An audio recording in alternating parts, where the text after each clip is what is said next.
अच्छा, तो अब हम कर रहे हैं कैश बजट। प्रोडक्शन बजट में बस इतना ही था, क्वेश्चन नंबर 5, क्वेश्चन नंबर 6 था जो बहुत इंपॉर्टेंट टाइप का था। अब हम कर रहे हैं कैश बजट। अगर आपसे कोई पूछेगा भाई दुनिया में सबसे आसान बजट कौन सा, तो आप क्या बोलोगे उसे? सब शांत है। Cash budget. कैश बजट से आसान कुछ है ही नहीं। कैश बजट में क्या होगा, आने वाले 2-3 महीनों का आपको बनाना होगा। मान लो मैं जनवरी, फरवरी और मार्च का बना रहा हूँ। सिर्फ 3 बड़ी बड़ी हेडिंग आएगी, 3 में से नाम बड़े और दर्शन छोटे। ओपनिंग बैलेंस, ठीक है, ये पहली हेडिंग हो गई। नेक्स्ट आएगा रिसिप्ट, मतलब कैसे कैसे आप कैश रिसीव करोगे। तो कैश सबसे पहले कहाँ से रिसीव होता है? सबसे जो इम्पोर्टेंट या सबसे जो बड़ा सोर्स होता है कैश का वो होता है सेल्स। अब सेल्स में भी हो सकता है, एक होती है कैश सेल्स, दूसरी होती है क्रेडिट सेल जिसमें पैसा कौन देता है हमें? डेटर्स। इसके अलावा हो सकता है कुछ मशीनरी सेल करी हो या फिर कुछ अदर इनकम, ठीक है। इसके अलावा कोई और रिसिप्ट होती नहीं है। और फिर मैं कर देता हूं इसका टोटल। इसका मतलब होता है cash in hand. Opening balance plus यहाँ वहाँ से जो पैसे रिसीव हुआ वो था मेरे पास कैश इन हैंड। इस टोटल को मैं बोलता हूँ ए, ठीक है। और उसके बाद यहाँ पे मैं लेता हूँ कैश के एक्सपेंसेस।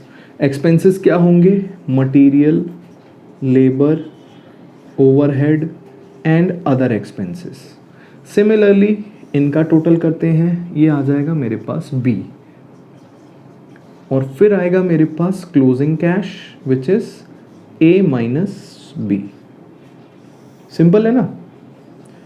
और जब जनवरी पूरा कंप्लीट हो जाएगा, आपको ओपनिंग बैलेंस सिर्फ जनवरी का दिया होगा। जब पूरा जैन को कंप्लीट करोगे, जैन का क्लोजिंग, फैब का ओपनिंग हो जाएगा। ओके। एंड सिमिलरली इस तरीके से चीज़ें करनी है। हमारे पास 2 क्वेश्चन दे रखे हैं इसमें। जो सेकंड क्वेश्चन है वो बहुत ही अच्छा क्वेश्चन है, बहुत इंटरेस्टिंग क्वेश्चन है। तो शुरू करता हूँ मैं पहले क्वेश्चन नंबर 7 से। 7 है, यस, पढ़ो क्वेश्चन।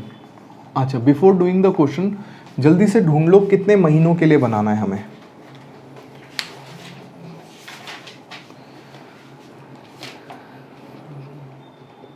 सेवन्थ है, 8th है? 8th है। अच्छा, तो 7th किस चीज़ का क्वेश्चन है? सेलिंग ओवरहेड है। अच्छा, 7th को छोड़ो, क्वेश्चन नंबर 8 पे आ जाओ और बोलो कितना महीने का मेरे को बजट बनाना है, कैश बजट। 6 मंथ। कब से कब तक का?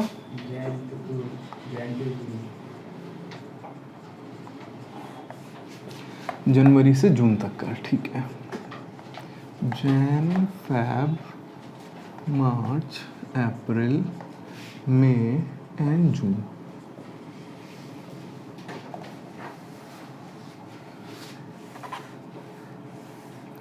पहले फॉर्मेट बना लेते हैं हम अपना, उसके बाद शुरू करेंगे क्वेश्चन। सबसे पहले आएगा अपने पास ओपनिंग बैलेंस, फिर प्लस रिसिप्ट्स, और फिर थोड़ा नीचे रिसिप्ट्स का टोटल जिसको हम बोलेंगे ए। उसके बाद एक्सपेंसेस और फिर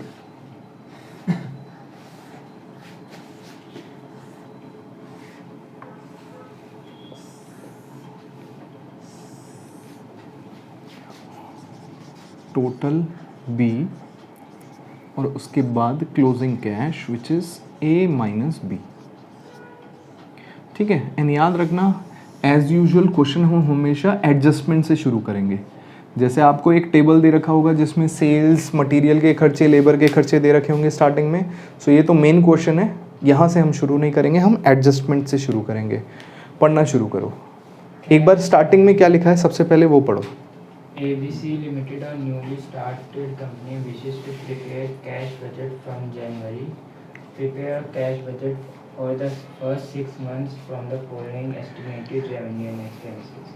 ठीक है, रेवेन्यू एक्सपेंसेस दे रखे हैं और 6 महीनों का कैश बजट बनाना है। यस, एडजस्टमेंट से। Cash balance on 1st January was 10,000. तो 1 जैन को ओपनिंग कैश है मेरे पास 10,000। फिर A new machinery is to be installed at 20,000 on ठीक है, credit. ठीक है, आगे। to be repaid by 2 equal installments in March and April. आपने 20,000 रुपये की एक मशीनरी खरीदी है, तो इसके लिए पेमेंट करनी पड़ेगी। कब पेमेंट हो रही है? मार्च अप्रैल में। कितनी कितनी हो रही है? आधी आधी। सो दैट मीन्स मैं एक्सपेंसेस साइड वाले में लिखूंगा परचेज ऑफ मशीनरी, मार्च और अप्रैल में 10,000। ठीक है, next. Sales commission added 5% on total sales is to be paid within a month following actual sales. कहता है हम सेल्स कमीशन देंगे, दैट मीन्स जो भी मेरे लिए सेल्स कर रहा है उसको सेल्स कमीशन दूंगा, लेकिन दूंगा कब? इस महीने की सेल पे अगले महीने कमीशन दूंगा। तो जनवरी की सेल पे फरवरी में दी जाएगी। तो सेल्स कमीशन भी क्या हुआ मेरे पास? एक्सपेंस। सेल्स दे रखी है क्वेश्चन में आपको। तो जनवरी की सेल का कितना 10% है 5%? 5%। जनवरी की सेल का 5% फैब में पे करेंगे। बताना कितना आएगा? 1000। फिर ऐसे बताते जाओ आगे। 1100। फिर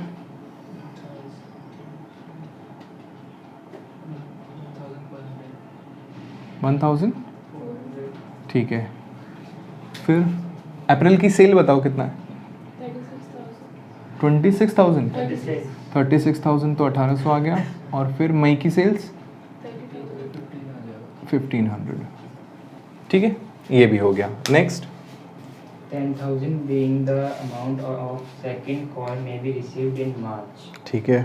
Share premium amounting to ₹2,000 is to also obtained with the second call. कहता है आपको सेकंड कॉल, जब हम शेयर इशू करते हैं तो शेयर इशू करने के बदले हमें पैसे मिलते हैं, जिसमें सेकंड कॉल 10,000 की रिसीव करनी है और 2,000 रुपये का उस पर प्रीमियम है। 12,000 रुपये रिसीव करने हैं। किस महीने में? तो यहाँ मैं लिखता हूँ कॉल विद प्रीमियम। कितना? 12,000 मार्च में। ठीक है, आगे बढ़ो। Period of credit allowed by suppliers 2 months. ठीक है, सप्लायर्स कौन होते हैं बच्चों? जो आपको रॉ मटेरियल सप्लाई करते हैं। तो रॉ मटेरियल, आपको मटेरियल की कॉस्ट दे रखी होगी क्वेश्चन में, मटेरियल दे रखा है ना। तो इसने कहा है कि 2 महीनों के पीरियड दे रहे हो। दैट मीन्स अगर मैं जनवरी में किसी से उधारी पे खरीदता हूँ तो पेमेंट कब करूँगा? मार्च में, 2 महीने बाद। सो जनवरी की मटेरियल की परचेजेस बताओ कितनी है? सो मटेरियल की कॉस्ट जैन में कुछ आएगी नहीं, फेब में कुछ आएगी नहीं। और जनवरी की परचेजेस की पेमेंट कब करोगे? मार्च में। कितना? जैन का कितना है? 20,000। उसके बाद फेब का 14,000। फिर क्लियर है? ठीक है। सो 2 महीने बाद हमने पेमेंट कर दी। Next. Period of credit allowed by to customer 1 month. Customer मेरे को 1 महीने बाद पैसे देगा। सो दैट मीन्स जनवरी में जो मैंने सेल करी है उसका कस्टमर फैब में पे करेगा। लेकिन कस्टमर तब पैसे देता है अगर आपने क्रेडिट सेल करी होगी। तो अभी कैश सेल क्रेडिट सेल से रिलेटेड आगे कोई बात वो कहेगा तो इसको अभी छोड़ देता हूँ। ये याद रखता हूँ कि डेटर के लिए कितना पीरियड है। तो इसने रॉ मटेरियल या फिर क्रेडिटर के लिए बोला था कि 2 months लैग इन पेमेंट है। उसके बाद डेटर के लिए बोला 1 month लैग इन पेमेंट है। आगे Delay in payment of overheads 1 month. Overhead भी 1 महीने बाद। अब ओवरहेड आप बता सकते हो जनवरी का ओवरहेड कब पे होगा? फरवरी में। ओवरहेड्स आप देखोगे तो आपको 2 कॉलम्स मिलेंगे, दोनों को ऐड करके सीधा बताओ कितना होता है। सो जनवरी का 4,000 है, कब पे होगा? फैब में। 1 महीने का डिले है। नेक्स्ट 4400। 42 का कितना वाला? दूसरा 42। फिर 43 43 4500 4100। ठीक है, हो गया। आगे delay in payment of wages half month. बस जहाँ पे आपको फ्रैक्शन में मिल जाए ना वहीं समझ लेना कि वहीं खतरा है।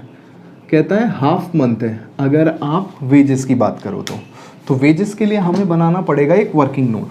हमेशा एक बात आपको याद रखनी है कि कभी भी आपको फ्रैक्शंस में दे रखा होगा ना तो जितना भी फ्रैक्शन वाला हिस्सा है वो आगे जाएगा।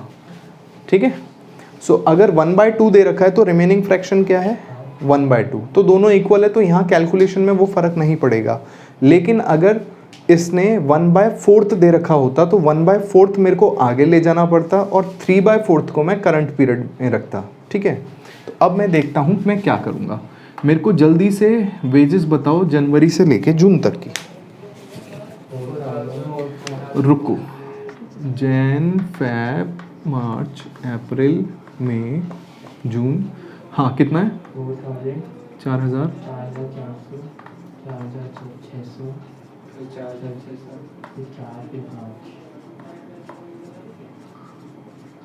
ठीक है। तो जब वो कहता है कि हाफ लैग इन पेमेंट हाफ मंथ का है, तो इसका मतलब हाफ मैं जनवरी में दूंगा और रिमेनिंग हाफ, ठीक है। सो आप हाफ हाफ कर दोगे। इसी तरीके से आप हर एक महीने के साथ ये कर दोगे। सो जनवरी में 2000 जाएगी और रिमेनिंग 2000 जाएगी फरवरी में।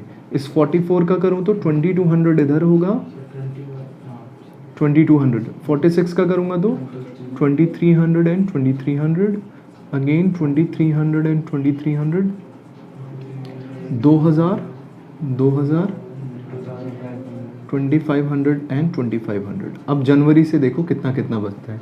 तो जनवरी का कितना बन रहा है? जनवरी का हो गया 2000, फरवरी का हो गया 4200, 4500, 4600,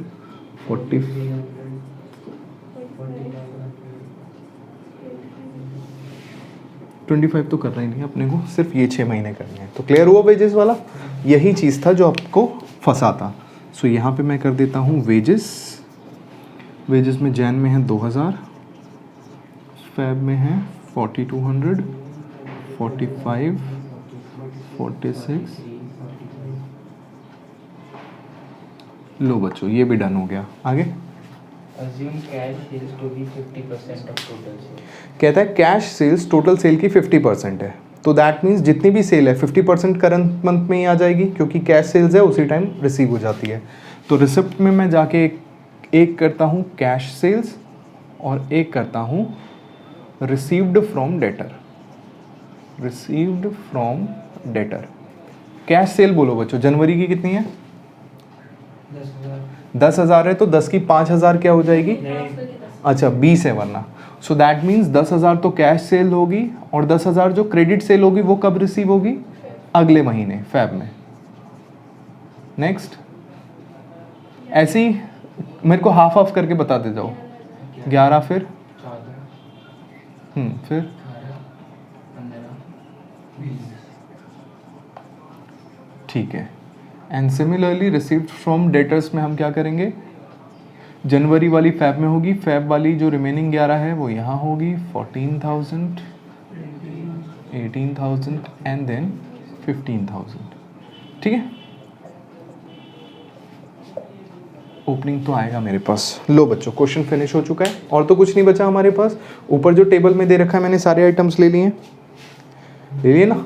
तो अब शुरू करते हैं बच्चों अपनी कैलकुलेशन। क्लियर हो गया ना कैसे कैसे डाला है? आधी से ज़्यादा चीज़ तो इजी थी इसमें।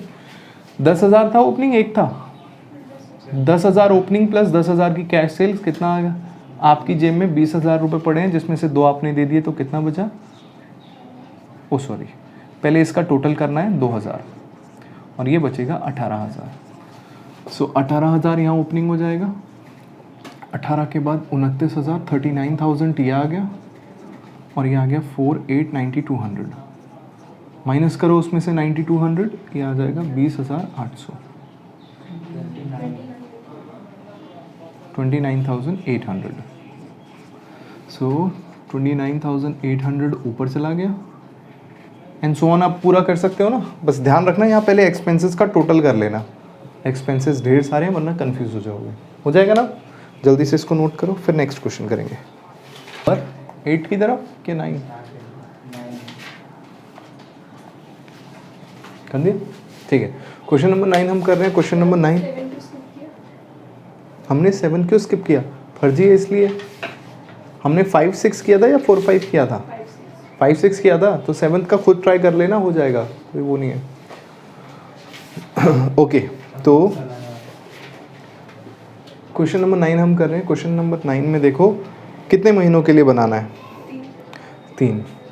3 महीनों के लिए कौन से 3 महीने हैं? अप्रैल मई जून। सॉल्यूशन देख के बता रही है या क्वेश्चन देख के? ठीक है, अप्रैल मई जून के लिए आपको बनाना है। तो वही आपको वैसे टेबल में सेल्स दे रखी है, मटेरियल, लेबर, ओवरहेड्स ये सब दे रखे हैं। फिर से हम स्टार्ट करेंगे कंडीशंस से। So before doing the condition मैं एक बार फॉर्मेट बना लेता हूँ अपने पास। तो मेरे पास आ जाएगा सबसे पहले पर्टिकुलर्स, अप्रैल मई जून ना, अप्रैल मई जून।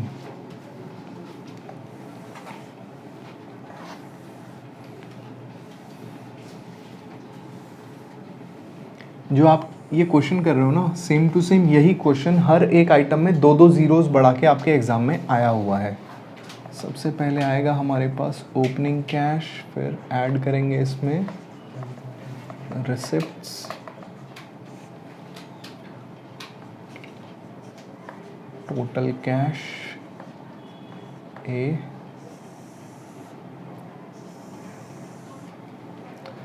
इसके बाद एक्सपेंसेस,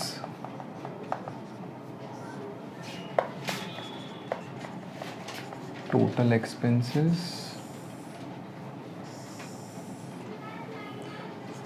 क्लोजिंग कैश,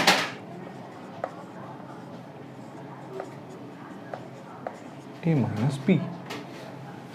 चलो पढ़ना शुरू करो बच्चों क्वेश्चन। एडजस्टमेंट से क्या एडजस्टमेंट है?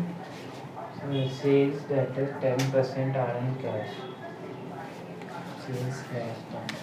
हाँ, तो कहता है कि सेल्स जो है हमारी 10% कैसी है? Are in cash. कैश। ठीक है, इसका मतलब 90% कैसी होगी? So 50% of the credit sales are हाँ। collected next month and the balance in the following month. आप बहुत ध्यान से इसको एडजस्ट कर लेना। तो ओ भैया कैलकुलेटर बाद में जांच लियो, अभी यहाँ देख। यस, 10% कैश सेल है, इसका मतलब क्या हुआ कि 90% कैसी है? Credit sale. अब 90% में कहता है 50% ऑफ क्रेडिट सेल। तो अगर 90% क्रेडिट सेल है तो इसका भी 50% नेक्स्ट मंथ में हो रहा है और बाकी सब्सिक्वेंट टू नेक्स्ट मंथ। ठीक है, मतलब सेकेंड मंथ में होगा, सेकेंड नहीं सॉरी थर्ड मंथ में। और ये वाला कब हो रहा है? ये हो रहा है सेकेंड मंथ में। ठीक है, तो एक चीज याद रखना बच्चों, 90% सेल्स अगर क्रेडिट है तो 90 का हाफ कितना होगा? 45%। क्योंकि मैं आपसे अमाउंट में नहीं परसेंटेज में डील करूंगा। तो 10% करंट मंथ में, 45% नेक्स्ट मंथ, 45% उसके भी नेक्स्ट मंथ। तो सबसे पहले का काम करना है हमको, हमें सेल्स के लिए एक वर्किंग नोट बनाना है। तो मैं एक वर्किंग नोट बना लेता हूँ सेल्स के लिए। ध्यान रखना जिस पैटर्न में आपको करवाया जा रहा है उसी पैटर्न में करना, कोई और दूसरा तरीका होगा ही नहीं, और होगा तो वहाँ गड़बड़ हो जाएगी।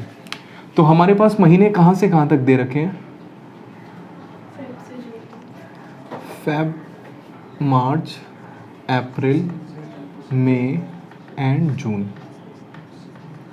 ठीक है, एंड ऊपर भी Feb, March, April, May and जून। अगर अमाउंट की बात करता हूँ बच्चों, तो अमाउंट बोलो सेल्स का कितना कितना है फैब में? 14, 15, 16, 17, ओहो ये तो गिनती हो रही है, 15, 16, 17, 18। अब देखो मैं ना हर एक आइटम को इसी रेशो प्रोपोर्शन में बांटूंगा। क्या होगा? 10% current month, 45 next month and 45 उससे थर्ड मंथ में। अगर हर एक आइटम को मैं इसी प्रोपोर्शन में बांटूंगा ना, तो मेरे पास जब भी अप्रैल में जून की सेल आएगी उसमें भी डिफरेंस 1-1 हज़ार का ही होगा।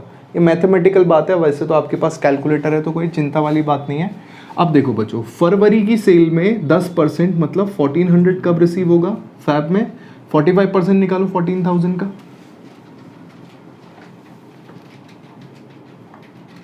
अच्छा 6300 रिसीव होगा मार्च में और 63 होगा अप्रैल में। ठीक है, सिमिलरली मार्च की जो सेल होगी, मार्च की सेल 10% आप मार्च में रिकवर कर लोगे। 15,000 का 10% हो गया 1500, रिमेनिंग हुआ 13,500, उसका हाफ कर दो 6750। ठीक है, अब 1600 यहाँ आ जाएगा उसके बाद जो बचेगा उसका हाफ कर दो या फिर उसका 45 निकाल दो। 16,000 का 45%, बोलो। जो 50,000 का अप्रैल में 13,500 निकालना है। नहीं देखो, चाहे जैसे निकाल लो, पहला तरीका ये है 14,000 का 10% और 14 का ही 45% या फिर 14,000 का 10% फिर इसमें से माइनस कर दो, कितना आ गया 12,600, फिर उसका आधा कर दो, 12,600 का आधा 6,300। दोनों तरीकों से कर सकते हैं। हाँ ये बताओ 1600 इसमें से माइनस किया तो कितना आया 14,400, कितना आधा हो गया 7,200। सिमिलरली मई में बताओ कितना आएगा 7650 और अगला 7650 लेना ही नहीं है क्योंकि हमें बनाना है जून तक का। अब बस आप अप्रैल मई और जून की सेल्स का टोटल कर लो। देखो कितना आएगा ये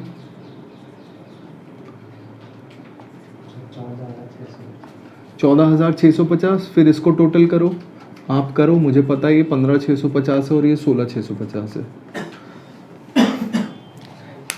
ठीक है, तो रिसिप्ट में सबसे पहले आ गया मेरे पास सेल्स की रिसिप्ट 14,650, 15,650 और 16,650।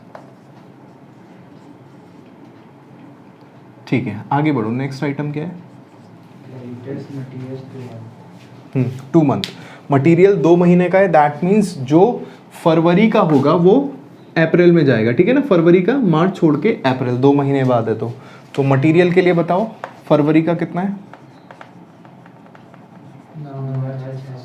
9,600, फिर मार्च का मई में जाएगा 9,000, फिर 9,200। ठीक है, नेक्स्ट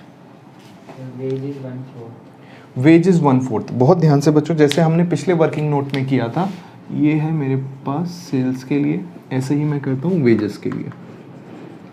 पहले वेजेस बता दो कितनी कितनी है, fab, March, April, May and जून। बोलो बच्चों वेजेस कितने कितने? 1,000, 3,000, 3,200। हमने मटेरियल्स गलत बता दिया। 1 मिनट अभी देखता हूँ उसे। 3,200, 3,600, 4,000। हाँ ठीक है, मटेरियल गलत बता दिया, क्यों? फरवरी का कितना है मटेरियल? अच्छा फरवरी का ही अपना को लगा अप्रैल में जून का। नहीं, अप्रैल में ही, जून का नहीं, उसने बोला है ना 2 महीने बाद, तो फरवरी वाला आएगा अप्रैल में। यस। अब वेजेस के लिए क्या बोला है उसने, लैगिंग टाइम कितना है 1/4, मतलब 1/4 जो वेजेस होगी वो आगे भेजनी है और 3/4 करंट में आ जाएगी। बस इस चीज़ को ध्यान रखना। सो अगर 3,000 है, 3,000 का मैं 1/4 3/4 करूँगा, कोई फ़ायदा नहीं है क्योंकि हमें कहाँ से लेना है, अप्रैल से। तो यहाँ से देखते हैं, इसका 1/4 यहाँ आएगा और 1/4 आगे जाएगा और 3/4 करंट में आएगा। सिमिलरली इस तरीके से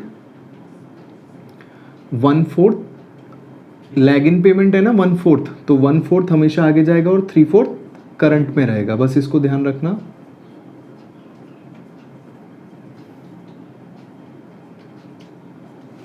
ठीक है, अब बहुत ध्यान से, या फिर मैं ये हटा ही देता हूँ, खामोखा कंफ्यूज हो जाओगे। 3,000 से शुरू करते हैं बच्चों। 3,000 का 1/4 आपको आगे ले जाना है, कितना होता है 750, तो करंट पीरियड में जाएगा 2,250। और क्योंकि मार्च का मुझे लेना ही नहीं है, मुझे अप्रैल से लेना शुरू करना है। ये 3,200 है, आगे कितना जाएगा 1/4, 1/4 कितना हुआ 800। सो करंट पीरियड का कितना हुआ 2,400, 3600 में 900 आगे जाएगा एंड 1,000 में, सॉरी 4,000 में 1,000 1/4 आगे जाएगा। तो 900 अगर यहाँ है तो ये आ जाएगा 2,700, 1,000 यहाँ है तो ये आ जाएगा 3,000। तो अब हम देख लेते हैं अप्रैल महीने की कितनी बन रही है 3,150, 3,500 एंड 3,900। ठीक है, तो ये आ गया मेरे पास वेजेस 3,150, 3,500 एंड 3,900। नेक्स्ट पढ़ो क्या है? सर ओवरहेड्स हाफ में। ओवरहेड हाफ है, हाफ का तो अभी थोड़ी देर पहले ही तुम करके आए हो। सो ओवरहेड कर लेते हैं। यहीं से शुरू करता हूँ, मार्च, अप्रैल, मई, जून। बोलो कितना कितना है? मार्च का 1,900, 1900 2000 2200 2300 अब जस्ट हाफ हाफ कर दो सबका 950 950 1000 1000 1100 1100 एंड 1150 1150। तो अप्रैल में आ जाएगा मेरे पास 1950, मई में आ जाएगा 2100 2250। हो गया। तो वेजेस के बाद आ गया मेरे पास ओवरहेड्स 1950 2100 एंड 2250। लो बच्चों ये भी हो गया। आगे क्या कहता है? Cash and bank balance on 1st April 2016 is expected to be 6,000. तो 1 अप्रैल को ओपनिंग बैलेंस बता दिया 6000 है। आगे Other relevant information are plant and machinery will be installed in Feb 2016 at a cost of 96,000. ठीक है। The monthly installment of 2,000 is payable from April onwards. अप्रैल से हम हर महीने 2000 रुपये की इंस्टॉलमेंट पे करेंगे। किसकी? प्लांट मशीनरी की ना। प्लांट एंड मशीनरी की हर महीने की 2000 की इंस्टॉलमेंट। फिर Dividend at the rate 5% on preference share capital of 2 lakh will be paid on 1st June. Dividend pay कर रहे हो प्रेफरेंस शेयर में, तो यहाँ लिखूंगा मैं डिविडेंड पेड कितना 5%. 5% कर रहे हैं 2 lakh. 2 लाख का, तो कितना आ गया 10,000। कब कर रहे हैं? 1st June. 1 जून को। 5000 ना या 10 10,000 ठीक है। फिर Advance to be received on for sales of vehicles 9,000 in June.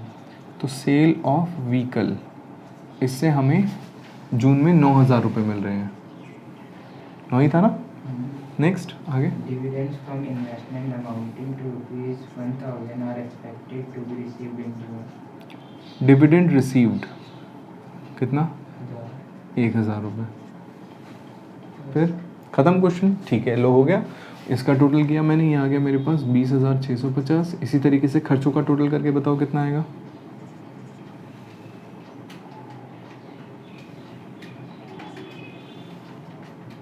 दस 16,700 और 20,650 डिफरेंस निकालो कितना आता है? 3950।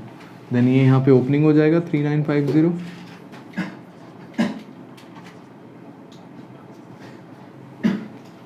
ठीक है, अब इसका टोटल कर लो, आगे खुद ही कर लो, हो जाएगा ना अब। ठीक है, तो इस तरीके से करना है। आसान है कि नहीं है? तो फंसने का सीन कहाँ होगा? जब आपको वर्किंग नोट बनाने होंगे। तो वर्किंग नोट पे बहुत ज़्यादा ध्यान से इन्हीं को बार बार प्रैक्टिस करना है। वर्किंग नोट्स को कर दे, इसको पॉज कर दियो।